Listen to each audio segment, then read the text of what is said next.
बिस्मिल्लाहिर्रहमानिर्रहीम।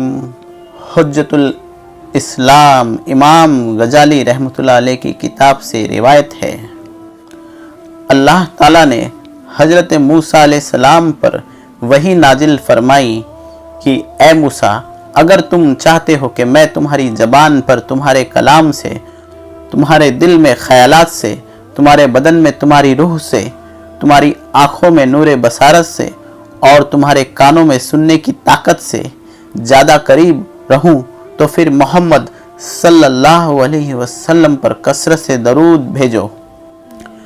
अल्लाहुम्मा सल्लि अला सय्यिदना मुहम्मद व अला आलि सय्यिदना मुहम्मदिन कमा सल्लैता अला इब्राहीम व अला आलि सय्यिदना इब्राहीम इन्नका हमीदुम मजीद। अल्लाहुम्मा बारिक अला मुहम्मद व अला आलि सय्यिदना मुहम्मदिन कमा बारकता अला इब्राहीम व अला आलि सय्यिदना इब्राहीम इन्नका हमीदुम मजीद। फरमाने इलाही है, हर नफ्स ये देख ले कि उसने क़यामत के लिए क्या अमल किए।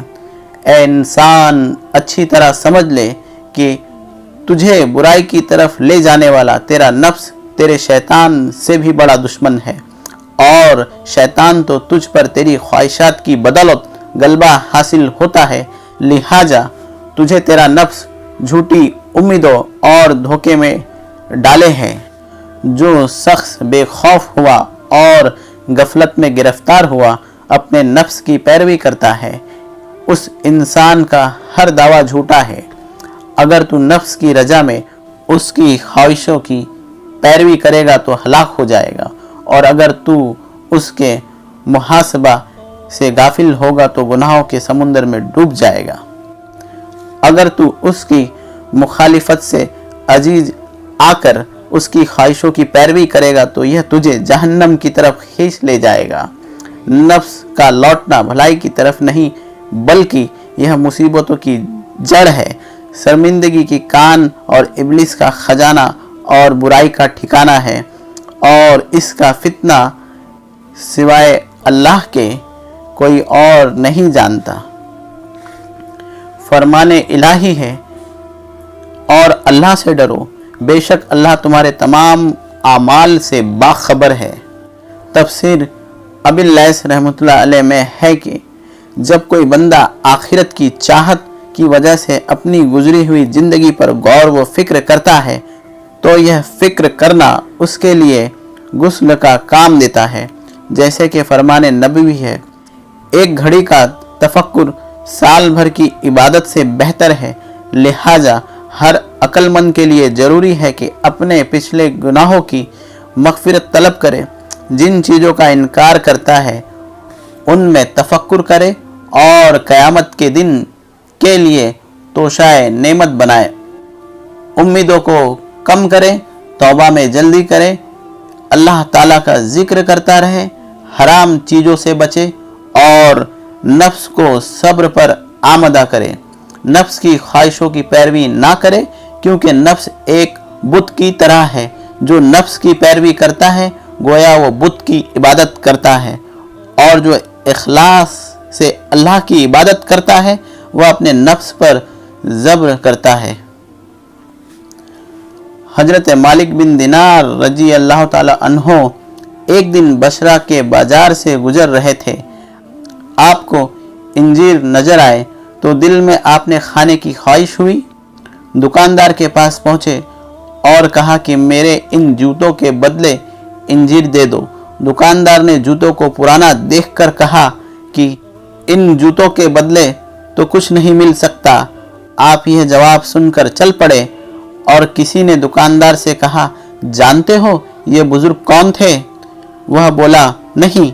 उसने कहा, यह मशहूर मदनी हजरत मालिक बिन दिनार रजी अल्लाह ताला अन्हो थे।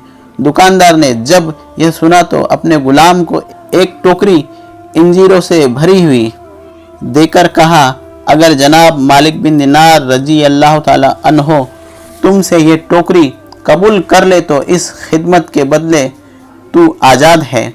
गुलाम भागा भागा आपकी खिदमत में आया और अर्ज़ की, हुजूर यह ज़रूर कबूल फरमाइए। आपने कहा, मैं नहीं लेता। गुलाम बोला, अगर आप इसे कबूल कर ले तो मैं आज़ाद हो जाऊंगा।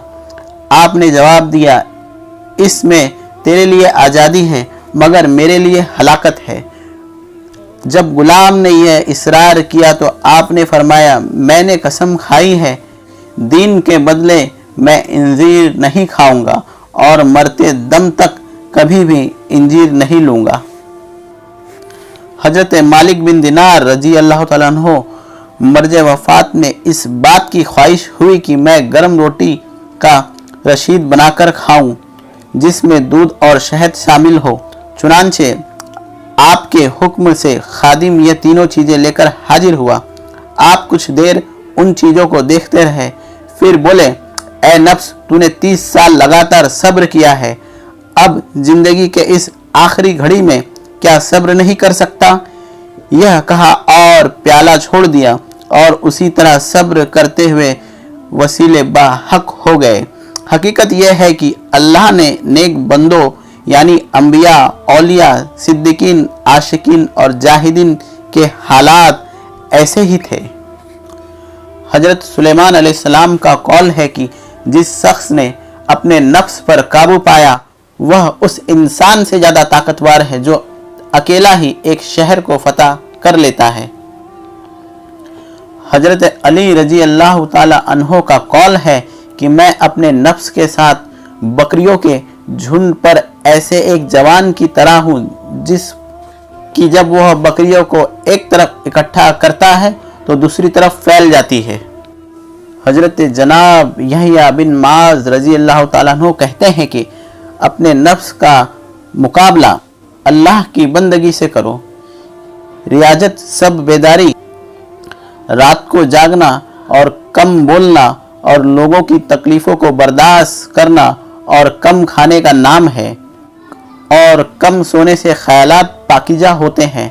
कम बोलने से इंसान आफतों से महफूज रहता है। तकलीफ़ों बर्दाश्त करने से दर्जे बुलंद होते हैं और कम खाने से सहवते नफसानी ख़त्म हो जाती है, क्योंकि बहुत खाना दिल की स्याही और उसे गिरफ्तार जुल्मत करना है। भूख हिकमत व नूर है और शैर हो जाना अल्लाह ताला से दूर कर देता है। पेट भर के खाना अल्लाह ताला से दूर कर देता है। फरमाने नबी सल्लल्लाहु अलैहि वसल्लम है, अपने दिलों को भूख से रोशन करो और अपने नफ्स को भूख प्यास से मुकाबला करो और हमेशा भूख के वसीले से जन्नत का दरवाज़ा खटखटाते रहो। भूखे रहने वालों को अल्लाह के रास्ते में लड़ने वालों के सवाब के बराबर सवाब मिलता है। आसमान के फरिश्ते उस इंसान के पास बिल्कुल नहीं आते जिसने अपना पेट भरकर इबादत का मजा खो दिया हो। मिनहाजुल आबिदीन में है, हजरत अबू बकर सिद्दीक रजी अल्लाह ताला अन्हो का कौल है, मैं जब से ईमान लाया हूँ कभी पेट भरकर खाना नहीं खाया ताकि मैं अपने रब की इबादत का मजा हासिल कर सकूं और अपने रब के शौक़े दीदार की वजह से कभी सैर होकर पानी नहीं पिया, इसलिए कि बहुत खाने से इबादत में कमी वाक़ई हो जाती है। क्योंकि जब इंसान खूब पेट भरकर खा लेता है तो उसका जिस्म भारी और आंखें नींद में बोझल हो जाती है, उसके बदन के आज़ा ढीले हो जाते हैं, फिर वह कोशिश के बावजूद भी कोई कोशिश के सिवाय नींद के कुछ भी हासिल नहीं कर सकता और इस तरह वह मुर्दार की तरह बन जाता है। जो हजरत लुकमान हकीम ने अपने बेटे से कहा, खाना और सोना कम करो, क्योंकि जो शख्स ज़्यादा खाता है और ज़्यादा सोता है वह क़यामत के दिन नेक कामों से खाली हाथ होगा। नबी करीम सल्लल्लाहु अलैहि वसल्लम का फरमान है कि अपने दिलों को ज़्यादा खाने पीने से हलाक ना करो। जिस तरह ज़्यादा पानी से खेती तबाह हो जाती है उसी तरह ज़्यादा खाने से दिल हलाक हो जाता है। ज़्यादा खाने से इल्म व फ़िक्र में कमी वाक़ई हो जाती है और पेट भरना अक्लमंदी व ज़हानत को बर्बाद कर देती है। हजरत यहया बिन जकरिया अलैहिस्सलाम ने शैतान को देखा, वह बहुत से दाम व फंदा व जाल उठाए हुए जा रहा था। आपने पूछा, क्या है इसमें? शैतान ने कहा, یہ خواہشات ہے جن میں میں ابن آدم کو قید کرتا ہوں۔ آپ نے فرمایا میرے لیے اس میں بھی کوئی فندہ ہے؟ شیطان بولا نہیں، مگر ایک رات آپ نے پیٹ بھر کر کھانا کھا لیا تھا جس سے آپ کو نماز میں سستی پیدا ہو گئی تھی۔ تب حضرت یحییٰ علیہ السلام بولے آئندہ میں کبھی پیٹ بھر کر کھانا نہیں کھاؤں گا۔ شیطان بولا اگر یہ بات ہے تو میں آئندہ کبھی کسی کو نصیحت نہیں کروں گا۔ حضرت یحییٰ علیہ السلام نے ایک رات جو کی روٹی پیٹ بھر کر کھا لی اور عبادت الہی میں حاضر نہ ہوئے۔ اللہ تعالیٰ نے وحی کی اے یحییٰ کیا تو نے اس دنیا کو آخرت سے بہتر سمجھا ہے یا میرے جوار رحمت سے بہتر تو کوئی اور جوار پا لیا ہے؟ مجھے عزت و جلال کی قسم اگر تو جنت الفردوس کا نظارہ کر لے اور جہنم کو دیکھ لے تو آنسوؤں کے بدلے خون روئے اور اچھے لباس کی جگہ لوہے کا لباس پہنے۔ ہر عقل مند کے لیے ضروری ہے کہ وہ بھوکا رہ کر خواہشوں کا قتل خاتمہ کرے، اس لیے کہ بھوک اس دشمن خدا نفس کے لیے قہر ہے۔ شیطان کی کامیابی کا وسیلہ یہی خواہشات اور کھانا پینا ہے۔ فرمان نبی صلی اللہ علیہ وسلم ہے کہ شیطان تمہارے جسم میں خون کی طرح دوڑتا ہے، اس کے ان راستوں کو بھوک سے بند کرو۔ لہٰذا صبح قیامت کے دن وہی شخص اللہ تعالیٰ کے زیادہ قریب ہوگا جس نے بھوک و پیاس برداشت کی، اور ابن آدم کے لیے سب سے زیادہ برابر کرنے والی چیزیں پیٹ کی خواہشیں ہیں۔ اس پیٹ کی بدولت حضرت آدم علیہ السلام، حوا علیہ السلام جنت سے ذلت و فقر و فاقہ کی زمین پر اتارے گئے، جبکہ رب کریم نے انہیں گندم کھانے سے منع کر دیا تھا تو انہوں نے پیٹ کی خواہشات کی بنا پر اسے کھا لیا۔ یہی پیٹ کی حقیقت ہے، شہوتوں کا منبع اور چشمہ اور مرکز ہے۔ ایک عقل مند کا قول ہے جس انسان پر اس کا نفس غالب آ جاتا ہے وہ خواہشوں کا قیدی ہو جاتا ہے اور بےہودگی کا تابع و فرما بردار بن جاتا ہے، اس کا دل تمام فائدوں سے محروم ہو جاتا ہے۔ اللہ تعالیٰ نے مخلوق کو 3 قسموں پر پیدا فرمایا۔ فرشتوں کو پیدا فرمایا، ان میں عقل رکھی مگر انہیں خواہشوں سے پاک صاف رکھا۔ اور دوسرا جانوروں کو پیدا کیا، ان میں خواہشیں رکھی مگر عقل سے خالی کر دیا۔ اور تیسرا انسان کو پیدا کیا، ان میں عقل اور شہوت دونوں پیدا فرمائی۔ اب انسان کی عقل اس کی شہوت پر غالب آ جاتی ہے تو وہ جانوروں سے بدتر ہے، اور جس مسلمان کی شہوت اس کی عقل پر غالب آ جاتی ہے وہ فرشتوں سے بھی بہتر ہے۔ اللہ ہم سب کو ناجائز خواہشوں سے بچائے اور اپنا فرما بردار بندہ بنائے، اور اپنے محبوب صلی اللہ علیہ وسلم کی سنتوں کو اپنانے والا بنائے۔ اور ویڈیو پسند آنے کی صورت میں اس کو لائک کیجئے، سبسکرائب کیجئے اور نیکی کی نیت سے اس کو شیئر بھی کیجئے۔ اور میری دوسری ویڈیو کی لنک ڈسکرپشن میں موجود ہے، آپ چاہے تو کلک کر کے دیکھ سکتے ہیں۔ جب تک کے لیے اللہ حافظ، فی امان اللہ۔